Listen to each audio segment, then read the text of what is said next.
Thank you everyone for subscribing to Infinitely Productions. If you have not done so, please click the bell and subscribe, and we hope you enjoy our content.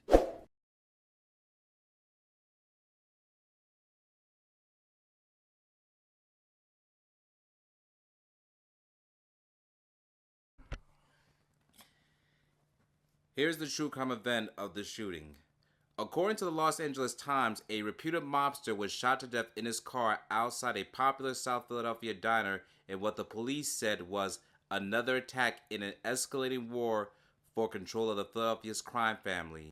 Frank Baldino, 46, was shot several times as he sat in his car parked outside the Melrose diner.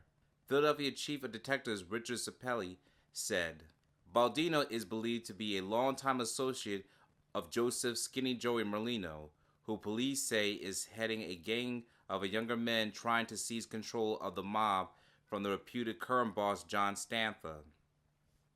Shot to 5 to 7 times in the head and torso by John Veasey outside the Melrose Diner in South Philadelphia, Frank Martinez and Giuseppe Gallara accompanied Veasey in the drive-by shooting.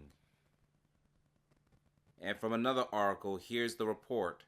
Frank Baldino was a victim of the 90s Philly mob war. John Veasey caught Frankie Bronze Baldino, a bartender and a local social club proprietor that was known to hang around Merlino and his pals in the parking lot of the popular neighborhood restaurant, the Melrose Diner, coming out of his car after a meal on the evening of September 17th. Yo, Frank, shouted Veasey, before firing a hail of bullets into the unsuspecting Baldino. Joe Gallara, another Stanfa loyalist, followed suit, pumping several more shots into Baldino's lifeless body strewn on the concrete. Sprinting from the scene, the pair of gunmen retreated into a getaway car driven by Frank Martinez and sped away into the night. That was from the true crime events from the news article reports.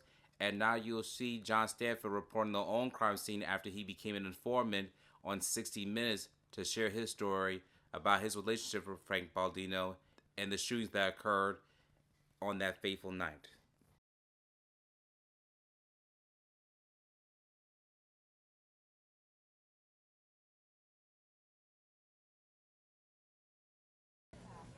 Police say Baldino had just walked out of the Melrose Diner and opened the door to his white Cadillac when 2 or 3 men in ski masks ran up and fired. He was hit 5 or 6 times. I counted 11 bullet holes in Baldino's car and the car parked next to it, which is owned by this man. I was in the Melrose eating with my girlfriend and my mother and her husband. And we seen the sirens, so we came out to see if my car was all right. And we seen the guy got shot in a white caddy, and like the bullets went into my car there. You were parked right next to him? Yeah. I was sitting in the back seat. And that's where the bullet hit? Yeah, on the passenger side, yeah. So if it had been just a few minutes earlier? Yeah. Organized crime sources say the hit is part of the ongoing war between reputed mob leader John Stanfa and former Scarfo associate Joey Merlino.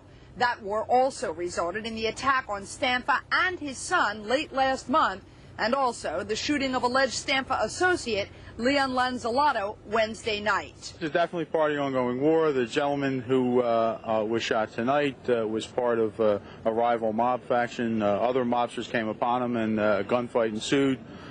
He didn't have any weapon as far as we can tell, and he was shot. Several family members raced to the scene tonight, including Baldino's daughter. She's the one with her arm over her face. Baldino's father also arrived here only to learn that his son had just died. 1 month later, Veasey struck again. The victim, identified as Frank Baldino, was getting into his white Cadillac after having dinner at the popular Melrose Diner in South Philadelphia. Bullet casings all over. Frank Baldino was a bartender who just about everyone in the neighborhood knew and liked, including John Veasey. But John Stanfa thought Baldino had become too friendly with the other side and wanted him dead. Put my gun right through the window. And this was a guy you liked? Yeah. If you shoot someone in the head 6 times who you like, what would you do to someone you didn't like? I shot him 6 times in the head because I was supposed to kill him. I wanted to make sure he was dead. Here at the Melrose Diner, or what used to be the Melrose Diner, we are located right here in South Philadelphia. As you can see, the Melrose Diner is no longer in business. It has been demolished, and here is what's left of it as it's being remodeled for another new business to take its place. On this concrete streets and the gated fences and community was a historical landmark diner, especially when it comes to organized crime.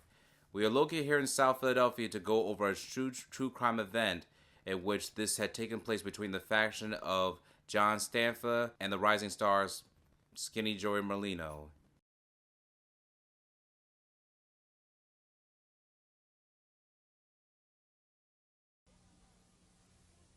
The FBI knew, before he was killed, that Michael Cianglini in the red jacket was on a hit list.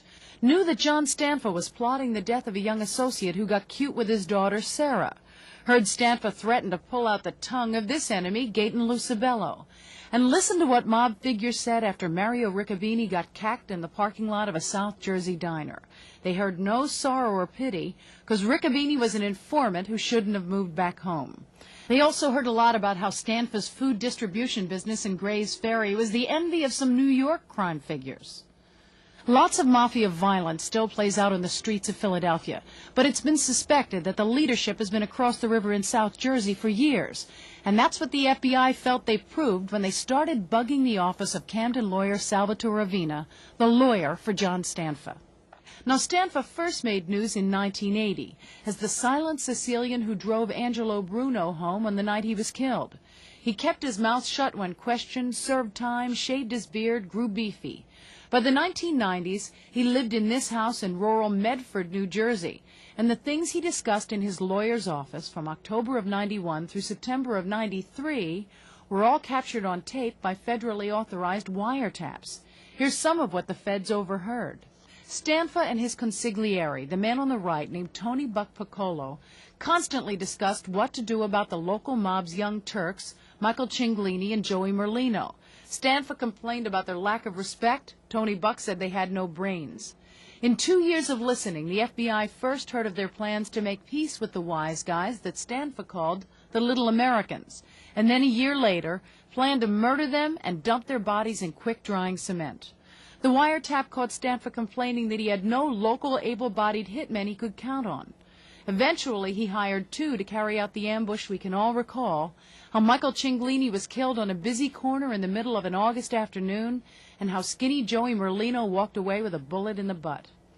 The wiretaps also explained why this waiter, Fernando Vincente, was abducted in a botched kidnapping from the San Marco restaurant.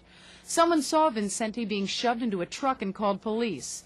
The chase ended on the expressway with these two Stanfa soldiers driving the van. The reason?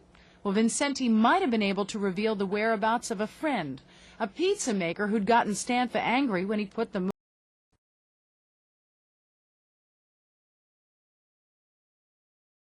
Thank you for watching this video. Please subscribe to our channel and check out more of our content. Feel free to give your feedback and suggestions on what we should do next in the comments. This is Infinite Lee Productions. We love ya!